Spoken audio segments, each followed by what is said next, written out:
Very much. Thank you very much, brethren. It's a privilege, a rare privilege to, always a rare privilege to be opportuned to lead this conversation around areas of business. And we trust the Lord that today the Holy Spirit himself will guide this conversation so that what has not been discovered in the business schools, what has not been discovered in business practices that are thriving, particularly in the digital age, in the digital economy, what has not been discovered, the Lord will inscribe such into our hearts in the mighty name of Jesus Christ. That is my prayer. That is my desire. That's what I'm expecting. That as we converse, I will, the Holy Spirit will help us to take what is successful in the business arena today, to take what is successful, to take it to a new level that the world has not known, so that by his help, please, we will be able to share with the world that the Lord is the owner of the business environment, and success, even what people call success in terms of business performance, what people think is success, is a child's play compared with the success that the Lord is able to give when the business is handed over into his hands. I pray this will be our experience and this will be our testimony as we have this conversation today in the mighty name of Jesus Christ. So, business model innovation, like we shared, and I thought that we would have had this conversation on the second part of this topic much more earlier. You actually thought we would have had it sometimes in January or February, this year. But thank God that in his own time, he makes all things beautiful. So it's almost like a year after that we're having this conversation on the part 2 of what I've seen to be a divine principle, which is business model innovation. And just a little bit of recap, from part 1. I will not go through everything again. We were able to establish that God innovated a new business model to attain the desired holiness performance level that God desired. God wants us to be like him. He said, "Be ye holy as I am holy." Now, that was the business performance. And thank God for the conversation we had last time, which is our real business that we're into. And so God had a performance level, the same way businesses have their performance level. For some businesses, we know the performance level they want to attain is just higher turnover. For some, it's not only higher turnover, but they want to also attain higher profitability. It's all about making money. But the same, God had a business performance, that he was measuring. And he said, "Be holy as I am holy." Now, that is the measurement. And to attain this performance level in us, his customers, who are his creation, he did so many things. One of the things is to create us in his own image so that we can attain, we can have the potential to attain that performance level of holiness. And there was a challenge with attaining that business performance level. And then, when disruption, just like people are talking about disruption, the first disruption that ever happened, ever in the history of mankind, the first disruption to a business model was the disruption that happened in the Garden of Eden.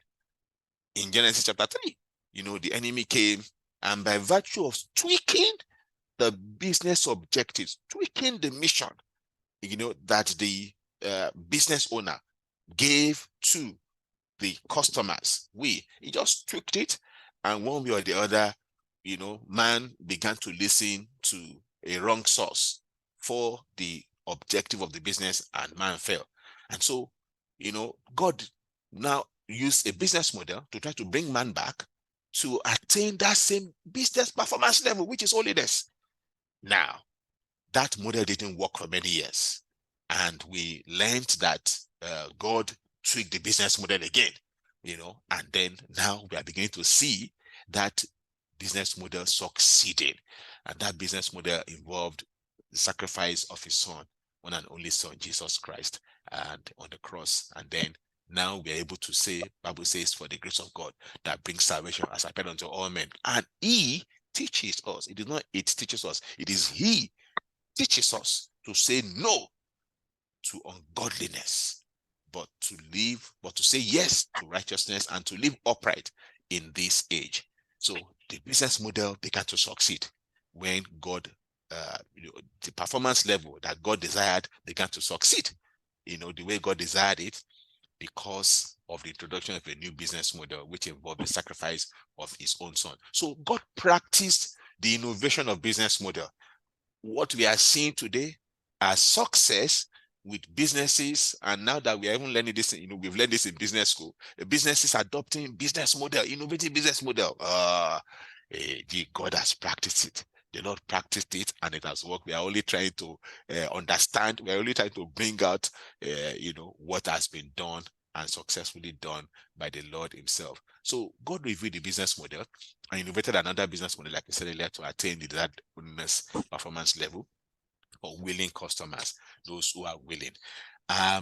So we've established it from part one that this is a divine principle that the business world seems to have latched on as if they're the ones that originated it. No, they are not the ones that originated it.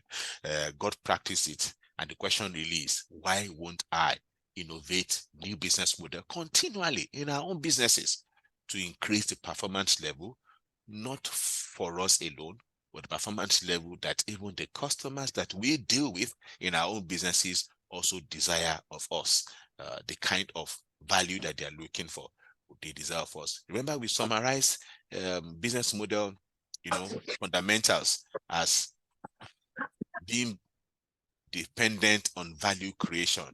Business model is all about value creation.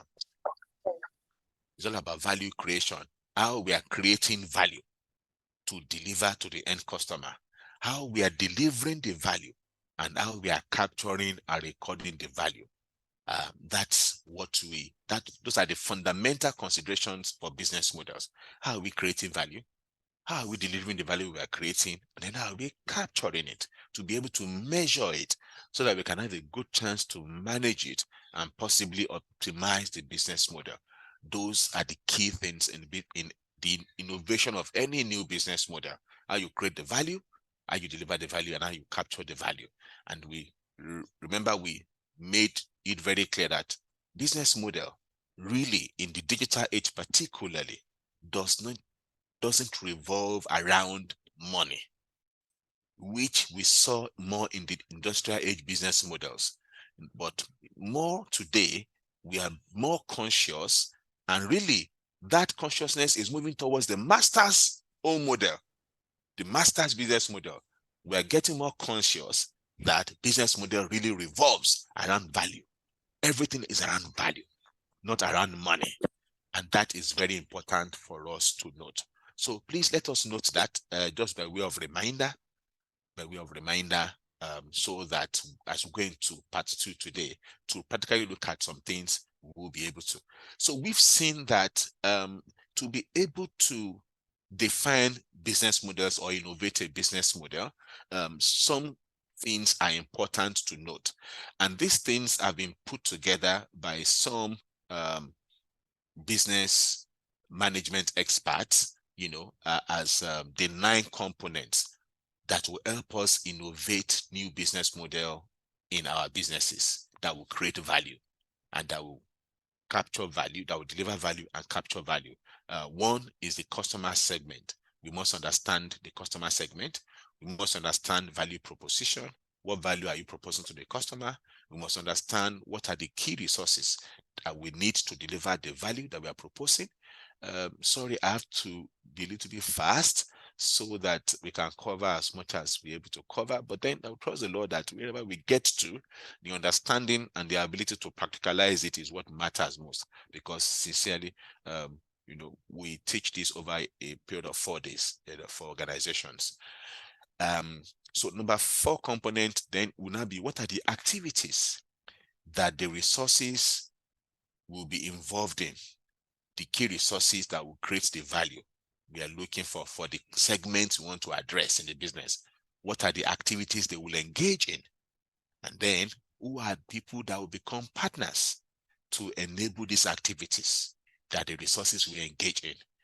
Number 1 to number 5 are the components of value creation. Understanding number 1 to number 5 will help us review how we create value. Now, the second component, which is fundamental to business model, to innovate any business model, will now be value delivery. Once we create the value, how do we deliver the value? And understanding number 6 and number 7, which is now distribution channels. When we create the value with the partners that we're working with, based on the activities that they are engaged in, what channels are we going to be using to distribute, to deliver the value? That is important. What kind of relationship are we going to be signing with the customers or with the stakeholders? What relationship are we going to be signing up to ensure that we deliver repeated value? We deliver this value repeatedly to all of them.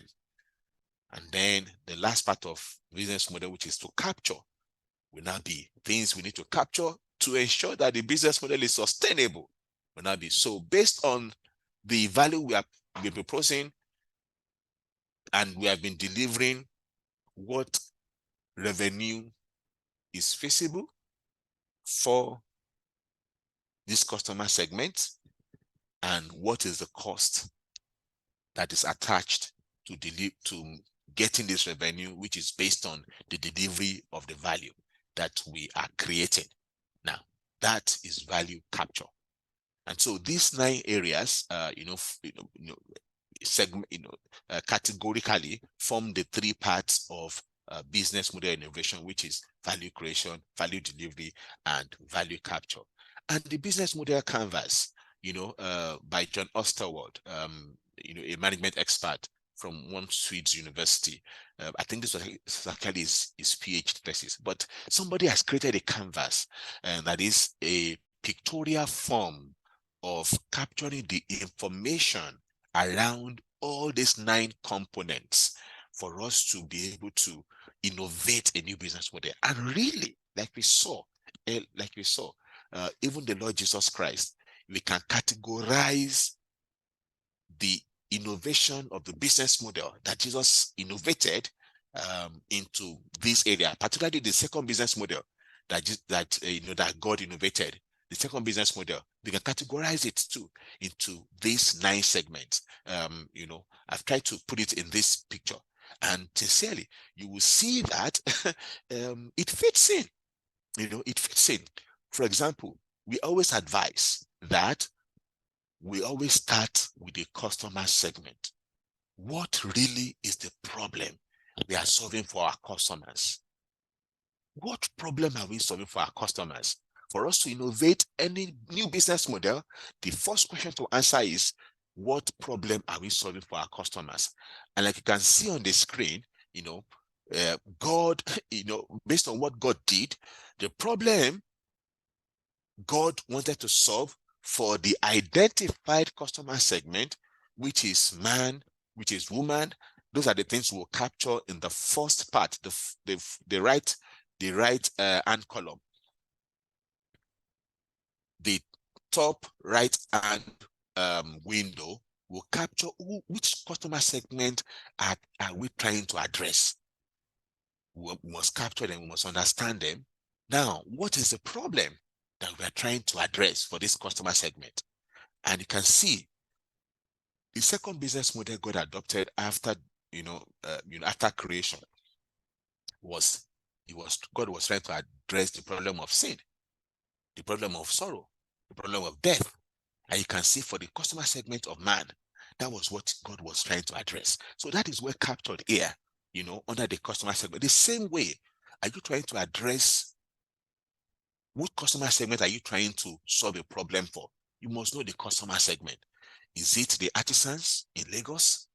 Is it the bricklayers? Is it the mechanics? Is it the fashion designers? Is it those who go to work on a daily basis?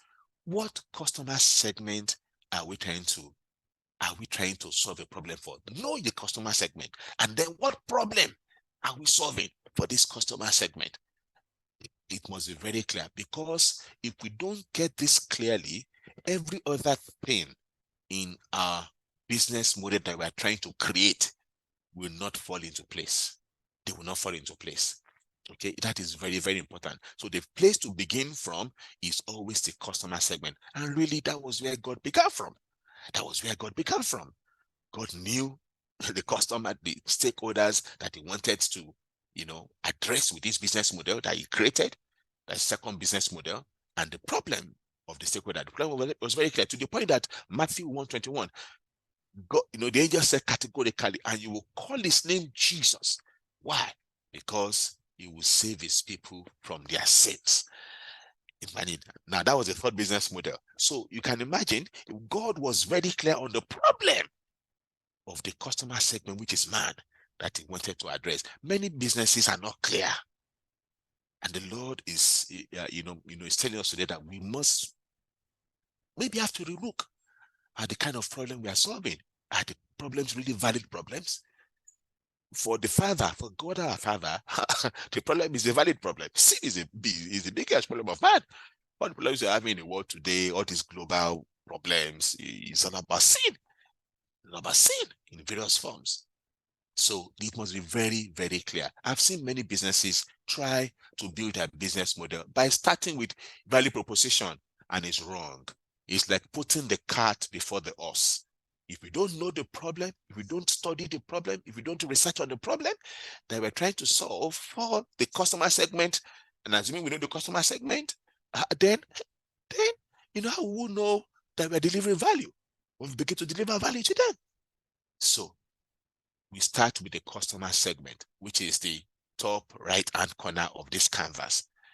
And then after that, we now jump into the middle window here, which is the window of value proposition. So let me also say that in the customer segment, in fact, this is the most important segment. This is where we spend a lot of time.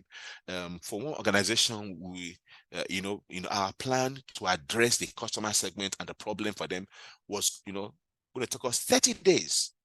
30 days moving to Kano, to Port Harcourt, to to different parts of the country, because even within Nigeria, which was where they're focusing, the problems of that customer segment even still varies. Even within this geography called Nigeria, still varies. So it involved, traveling to Kano, to Port Harcourt, to Enugu, Lagos is peculiar.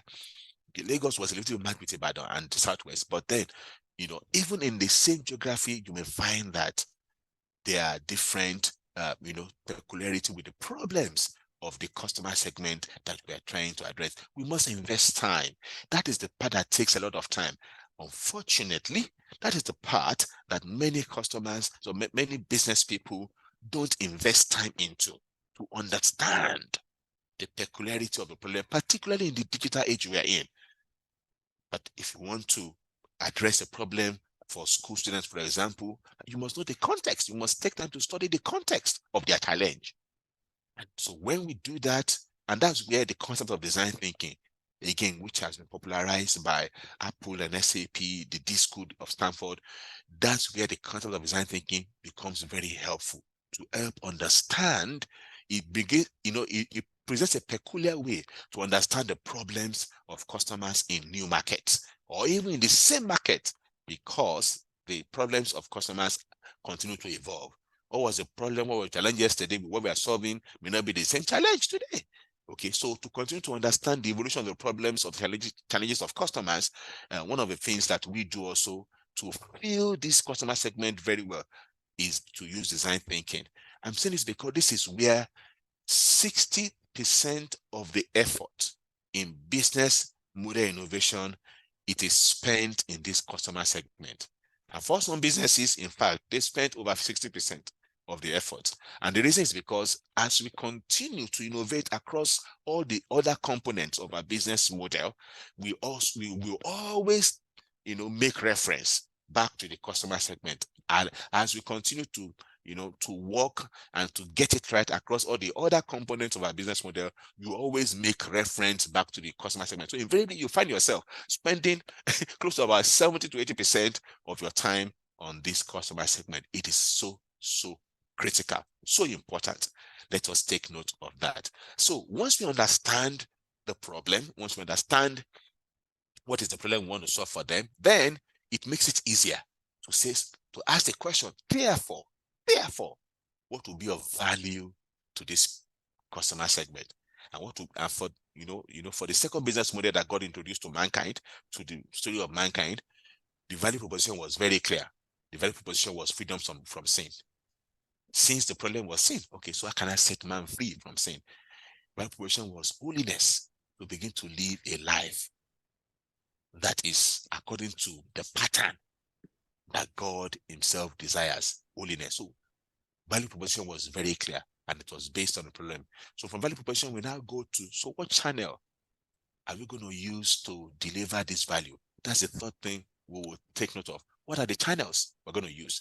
For God, the Lord used priest as a channel, man had to go through priest. You remember in Leviticus chapter 4, man had to go through priest.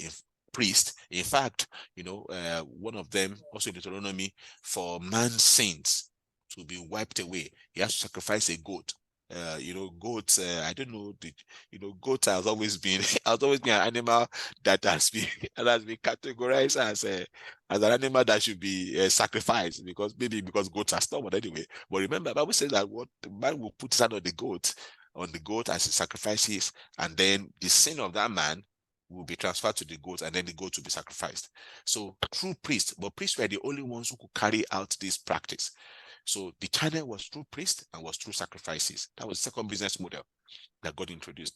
So in that second business model, then what was the mark of relationship between the customer, man and woman, and the creator of the business?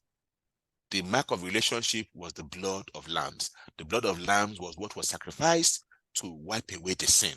So the contract of wiping away sin, of delivering the value, was through the blood of lambs in that business model. Okay, so the same way, we also should ask ourselves, what action will be performed for a relationship, or for a transaction, or for a contract to be signed between the customer segment and us providing the value? That must be very clear in our minds. And we'll see some examples. That must be very clear, in our minds. And so once we understand what will create a relationship, then the question to ask is, so what resources do we need? What resources do we need? And the resources that are critical, that are important for God's own business model, were Levites, who were the ones, the Levites and the descendants of Aaron, who were the ones that were going to be the priests, and who were the ones that were supposed to serve in the in the temple. And Levites, animals, pans, all those resources were important to ensure that the transactions of creating relationship, the transactions, the things that will ensure relationship that are continually created, are going on continually. The resources must be well understood. What resources do we need to ensure that this relationship continues? It doesn't stop. Now, these resources, what activities will they be performing? For the Lord, in his business model for mankind, look at it.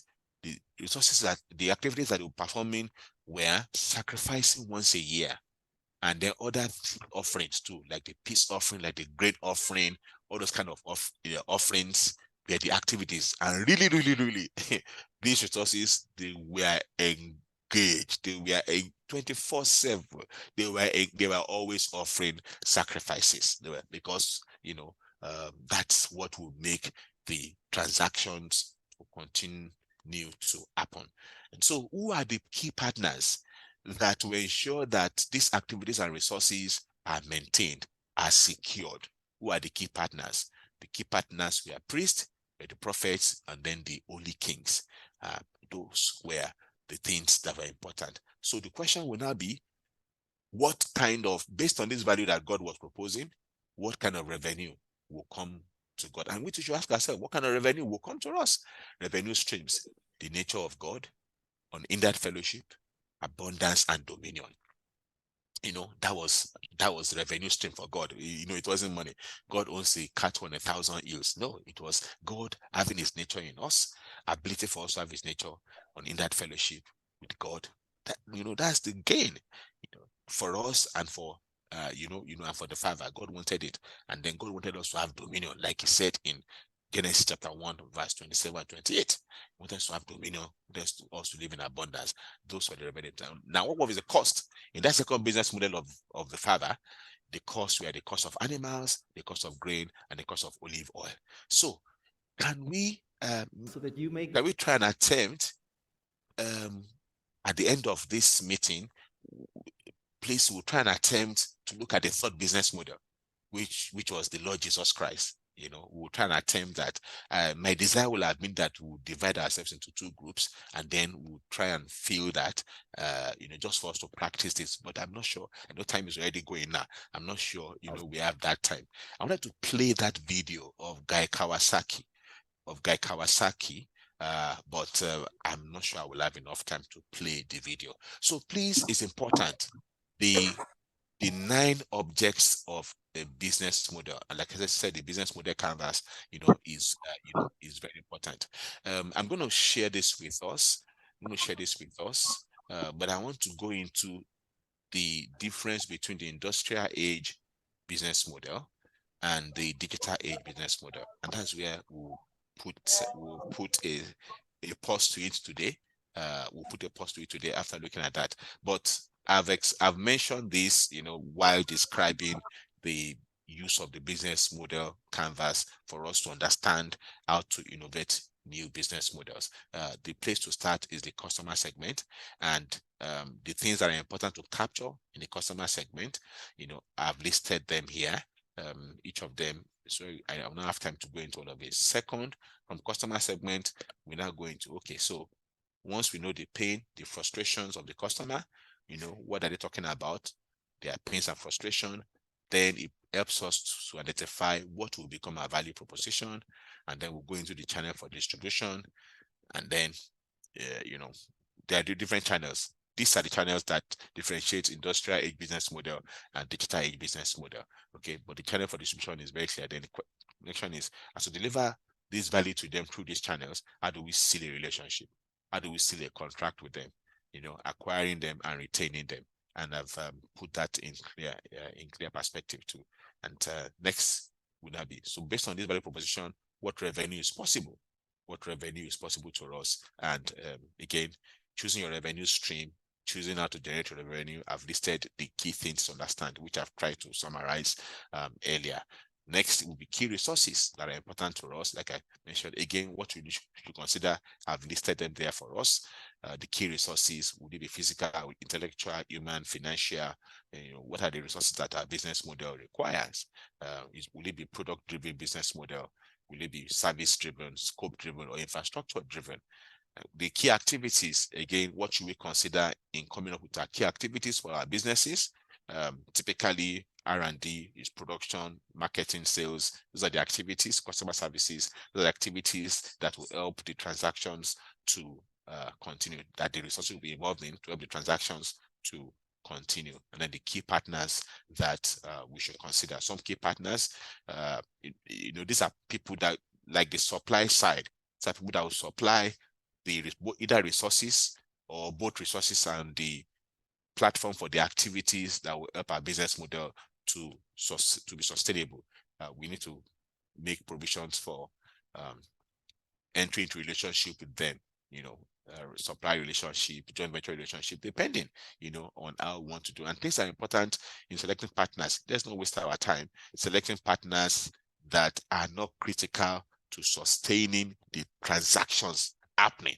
We may waste our time. Sometimes the key question to ask is, this partner that I'm signing up with, what is their importance to ensure that the transactions do not stop? That's the key question. That then we will know who are key partners. If that person will not play a role in ensuring that the transactions continue to flow, then they are not a key partner at all to us. And what costs will I require to sustain these key partners and to sustain these key resources. Then that will give us a cost and structure. Sometimes some businesses consider a cost-driven business model to arrive at their cost, while some consider a value-driven business model. Zoom, for example, that we're using now, Zoom uses a value-driven business model. Their concern is more around what will deliver value. What are the cost components that will help deliver the value, not the cost components to run the entire business. And that is quite quite instructive for us to consider. Okay, so pretty much, like I said, I'm going to give us all of this, but that is how we use this. Depending on the kind of venture you are getting into, or the venture you want to review, may take you a day, may take you 2 days, or sometimes 2 weeks to properly articulate, because there's always a flowback, multiple iterations, for us to really discover jointly, what business model will be introduced for organizations that we work with. But like I said, please, about 60% initially of the time should be spent on the customer segment. That is where we should always start from. We always start from the customer segment. And really, really, really, that is the most important stakeholder for the business. The investing in understanding the customer, the pain and their frustrations, will make every other thing easy for us. We will waste a lot of time, and that's what we see, that we waste a lot of time when an organization has not invested enough time in understanding a customer. And this is a divine principle. Everything God, he put in his business model was all about us. It was about us, about the man and the woman. It was about us, and that is very, very instructive. So quickly, before we take questions, there's a bit of a difference between industrial age business model and digital age business model. Digital age business model has introduced a better way to deliver value, which we cannot blame the industrial business model, actually, because the tools that are making some things feasible today were not available in the industrial age. So the industrial age too should be commended, because the business model that businesses practiced as at that time was based on what was available to them. But digital is making some things possible that weren't possible before. And so ability to create value is better with the digital business model. But what should not happen should be that we are only delivering value based on industrial age business model. No, there are better ways, there are better tools that will make some activities possible, that will help us create value and deliver transactions in a different way. Quickly, you'll find out that in the industrial business model, management's blueprint for delivering a business model was about how do we deliver a product or service to customers. That's what management blueprint is as a business model: delivering a product or delivering a service to customers that will somehow generate revenue that is sufficient to cover the cost and give a profit to those who are the investors. Now, that was the summary of the business model for an industrial age. It was about the product. The focus was on the product. The focus was on the service, that will be generated. And for them, for that age, the elements of the business model was customer value proposition. So what does the customer want? What can we give to the customer? What the customer wants that will satisfy some wants and some needs at a particular perceived good value. The focus was more on the money. The focus was more on the profit formula, which is set out by the firm's cost structure, the employee pricing expert, which we still do today anyway, to provide, how we can get acceptable profit, given that the pricing, is tied to the customer value proposition, directly tied to the customer value proposition. And so that was more of the consideration in industrial age. And how these were being delivered typically, these were being delivered via brick and mortar, by having distributors, by having franchises. We saw the the franchise that worked a lot in the early 2000s, I think late 90s, early 2000, the USA franchise, the Mr. Biggs franchise, Mr. Big spread a lot when they started operating that franchise model. And it's a global model anyway, having a franchise of a particular organization. So the franchise model, made it to be very successful in the industrial age. There is the iTouch model, which is based on human interaction. You'll find this more for companies that offer consultancy service, the ability to be able to have proper discussion on value and the quality of the value of the service provided between two parties. And then there's also the one that is called the manufacturer business model, where somebody manufactures a product from raw materials and sells to a client who resells to a final customer. Some people call it the off-taker. And I know that there are some businesses in Nigeria that practice this off-taker model, who are my own customers. They practice the off-taker model. They sell to a client who now, so somebody puts down money, okay? For example, maybe cement is being produced, but there's an off-taker who puts down money to say, look, I'll buy off all of this. And I saw this one a lot too. I saw it in the north a lot too, where a farmer goes to the farm, the farmer produces tomatoes, but then when they get to the market, there's an off-taker who just puts down money and buying off all your tomato. And then that one now begins to sell to resellers, okay, who now sell to you and I, who are the final customers. So the off-taker business model, which is also called the manufacturer business model. And there is also the network marketing business model, which as in practice, many people have had one concern or the other. Maybe it's the way it's been practiced in Nigeria anyway, but we all know about the GNLD, the network marketing business model. It evolved from the industrial age business model, network marketing, multi-level marketing, which involves like a pyramid structure. I'm sure we all know network marketing, and that was a business model. Also an industrial age business model. It is not really a data age business model. Then there is a retailer business model, who buys from a distributor or a wholesaler and then sells. Somebody just decided, look, I want to be a retailer of different products. So those were the popular business models for the industrial age. Like I said, the focus was just on how do I, put down capital, to acquire goods or get raw material and then transfer it into a product or a service. The focus was on product at an appreciable, margin. But we'll see something that is slightly different in the digital age business model. The blueprint for management of organizations in the digital age business model is just focused on value. How do we create value? Their focus is not really on creating a product. Their focus is not really on creating a service. The focus is on creating value for people. The second question will be how? What will create this value? Is it a product? Is it a service? But what will deliver? What is the real value? What is of real value? Let me also say that in the industrial business model, focus was also more on acquiring, paying for the product, paying to acquire the product, paying to acquire the service. That was the model in which the value was being delivered. You have to acquire an asset. The product was always presented as an asset. But we see in the digital business model, blueprint is on creating value, not necessarily acquiring a product, not necessarily acquiring an asset. And there is a bit of a difference there. Creating the value, delivering the value, and then capturing the value. The elements of the business model in the digital age, as we see it today, is that the stakeholder value perception from an experience. Stakeholders are looking to pay for an experience, not really looking to pay for a product. Please let us know that there's a difference. Stakeholders are looking to pay for an experience.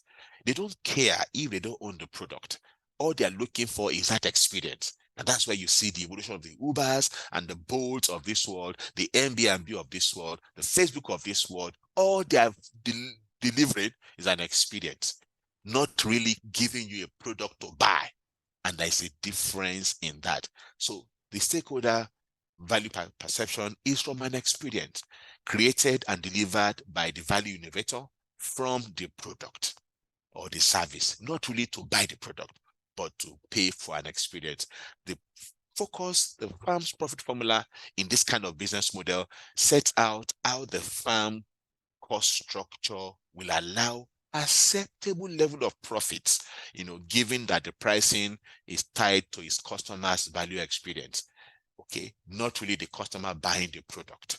So what should we put in place for the value to be experienced? As the value is being experienced over time, we can consider how profit can come in. Not necessarily making the customer to pay directly for that product or for that experience. You can pay in a way, but then even that payment will be based on how to enhance the experience you are getting from the product or the value. And so you see many examples, the subscription business model, online marketplace, e-commerce, data licensing, data selling. This is the business model of Twitter, of Google, Facebook. It's all about, selling usage, selling. Twitter sells based on what people are saying, based on what people are doing. They don't sell your data, they don't sell my data, but they're able to analyze what we are saying, they're able to analyze what we are doing, they're able to analyze how many people are in this place, and they sell that to organizations that need that information. Segmentation of people, of age grades, what people are talking about, what people are thinking about, they sell that to organizations. So not really selling your data. Okay, crowdsourcing, ability to draw information from multiple sources, from multiple people to solve a problem. Aggregator, again, there's also a bridge between that. Aggregator is, people that, again, get a crowd, get a community, and then begin to analyze, certain peculiarities of a community and present that to people that need that information without really giving your name to them, but they know what is happening in different area. Aggregators. Advertisement, this is one of the most popular ways of getting value. The advertisement model. The freemium model. The platform we are using now, Zoom, uses the freemium model. There's a free part. Once you enjoy the free part, if you think that you need additional usage after the free model, then you can begin to pay for it. That's the freemium model. And then there's also the software as a service, infrastructure as a service, and the platform as a service. And this is more applicable to software companies and those that produce value from softwares. Peer-to-peer Catalyst platform, we see this more now even happening in banking, peer-to-peer payment, but we see also from sales. I have a platform and then somebody has something he wants to sell. It brings it to that platform and it connects with me that desire to get value from that thing he has to sell. So those are some practices of the digital age business model. Summarily, what is most important for us to understand is that how do we continually review our businesses, particularly as Q4 is beckoning on us? How do we continually review how we create value, how we deliver value, and how we capture this value? And that is most important. It is not really about how we make money. Business model innovation that will be successful is more about, revolves around how we create the value. Permit me to play this video because for a particular business, and this happened in Spain, actually, in case any business is undergoing a challenge, maybe we have to look at the business model. This organization in Spain experienced a challenge. It's a comedy business. In Spain, comedy business is more structured. All the basket mouths and all of them, they can't just go and create a show anyway, anyhow. They have to go through a comedy company, a comedy theater company for them to create shows. Only comedy companies are allowed to to run comedy shows and comedy businesses. Okay, and so when comedy business began to boom in Spain, sometimes in 2013, 2014, government increased the tax. and they increased it astronomically from 8% to 21%. Can you imagine that? 8% to 21%. And naturally, industrial age business model, kicked in the mind of the management of this theater company, and they did the calculations and passed the cost to the consumer. However, they've forgotten that the consumer has got choices. Consumer are never bereaved of choices, and therefore consumers switched to other choices for entertainment, and the business almost collapsed. However, using, like I said, human-centered design, they were able to relook at the business. They were able to innovate a new business model, and the results were astonishing. Let me show us. Let me just be sure that my sound is on. I think so, yes. So I'm going to play this for us now. A mediados del 2013... Sorry, about 20 seconds is in Spanish, but it's subtitled, and then it will switch to English, after about 30 seconds. So just bear with me. La industria del arte en España ha sufrido uno de los golpes más grandes de todos los tiempos. Please, can you hear the sound? Yes. Yes, please. Okay. El gobierno decidió cambiar el impuesto de los espectáculos teatrales del 8 al 21%, logrando la mayor sangría de espectadores que se recuerde. Un 30% menos de espectadores en tan solo un año. La gente se volcó a consumir entretenimiento probado masivamente como los blockbusters americanos. Ante esa realidad, la compañía independiente de comedia Teatraneo decidió tomárselo con humor e inventar algo. Pay per Laugh, the first comedy shows where you only pay for what you consume. We fitted each seat with a facial recognition system that detects the smile and proposed the following deal to spectators. Entrance will be totally free. If the show produces no laughs, you don't pay anything. However, if you laugh, you have to pay for each smile. Each smile produced is worth 30 euro cents, something that in this day and age is quite a reasonable price.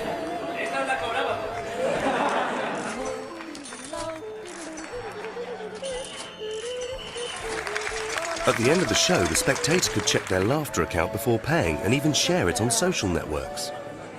And so that no one would cry for having laughed more than they could afford, the maximum amount to pay was 80 laughs for 24 euros. The average price of the ticket increased by 6 euros. The system was covered by the main national media outlets, and this produced 35% more spectators. Each Pay per Laugh show produced 28,000 euros more ticket money than was normally taken. Currently, the system is being copied in other theatres in Spain. A mobile phone app was created as a system of payment, and the first season ticket was launched for the number of laughs, not shows. We should also not write off the pay-per-cry. Okay, so let me move on. I think, that is very, during questions and contributions, please, we can, ask questions and contribute based on that example. The company almost going to bankruptcy. But, just quickly, examples of a digital age business model. Spotify, I'm sure we all know Spotify. Spotify is a music streaming platform, and they are delivering music to people in a new way. Now, what is important about Spotify is that Spotify is a two-sided marketplace where artists and music engage themselves. So you can see, you see subscription and you see peer-to-peer. The music artists and then the fans engage peer-to-peer. Okay, now Spotify has a free ads, free from advert service, and then they also have a paid membership service. Now, the free for advert means that you just use Spotify free of charge. Also like freemium, free of charge. You don't pay for anything. Just listen to the music, that you desire. And many, people like Boomplay, yeah, techno created Boomplay also have, their own streaming platform too now. So this was founded in 2008. We believe that music should be universally accessible. But what is quite instructive that, please, it generated over 6.7 billion euros of revenue in 2019, this platform. Now, listen, almost 90% was based on premium membership. People actually wanted to pay to use Spotify so that Spotify will not bring advert. You want to enjoy your music one after the other without an advert coming in between. People prefer to pay. So you can see the experience they're delivering, and people, they don't want anything to come in between their music, one after the other. If it's domain you want to listen to, from one domain song to the other, you just want the experience to be seamless. No advert should come in between. You'll be surprised. I was surprised too that people actually preferred to pay, for the premium so that there will be no advert. Okay, and that compensated, for the 10% of the population that couldn't afford to pay for the premium, but they don't mind. Let there be advert in between, let there be advert displayed, but then I'll still be enjoying my music free of charge. And 6.9 billion euros, was what the platform, generated. I mean, Nigerian musicians are also on this platform. Someone celebrated about 1 billion streams, about some weeks ago now. So see the industrial age business model. This required you to have a platform, it requires you to invest in software, and then, have that engagement between the fan and then between the music artist. Then the one we are using now, I decided to put this on specifically because we are using Zoom to run this lecture. The one we are using now, the Zoom business model. Zoom, like video communication platform, they are now going to many things now for schools and all of that. But the mission was to make video communication frictionless, leveraging on the viral growth from its freemium model. So you can see Zoom uses its direct sales force to identify opportunities and channels, and then for B2B and enterprise accounts. And then you see their own is a freemium model where they tell you to use Zoom free of charge. And then they will tell you that free of charge, you can only use this for video communication for 40 minutes. If your meeting, like our meeting now, is beyond 40 minutes, our meeting is beyond 40 minutes. If you want to have, the meeting continue after 40 minutes without it breaking, then you have to pay for subscription. Okay, and the truth is that, for MBS, our meeting is 1.5 hours. And so we don't want anything to, we don't want it to break and everybody has to log in again, that kind of thing. We don't mind. We'll just pay subscription annually, and then we're going to use Zoom. And really, Zoom has zoomed a lot in, in revenue based on that. So enjoy it free of charge. Once you experience it, once you love the experience, you will not mind to pay subscription business model to enjoy that. So those are the two that I just had to put there because of our time. I'm hoping that in part 3, we will divide ourselves into groups, and then we will try our hands on the business model, bringing our businesses into this concept and see how we can improve things by relooking at the pain, at the frustrations of the customer segment, and coming up with how we can improve the experience, considering the input that digital tools can be used to facilitate the desired experience, to remove the frustrations of our customers. I think we'll be able to innovate working business model. That is it in a nutshell. And I've tried to rush, but I wanted to give us as much information as possible. Thank you very much.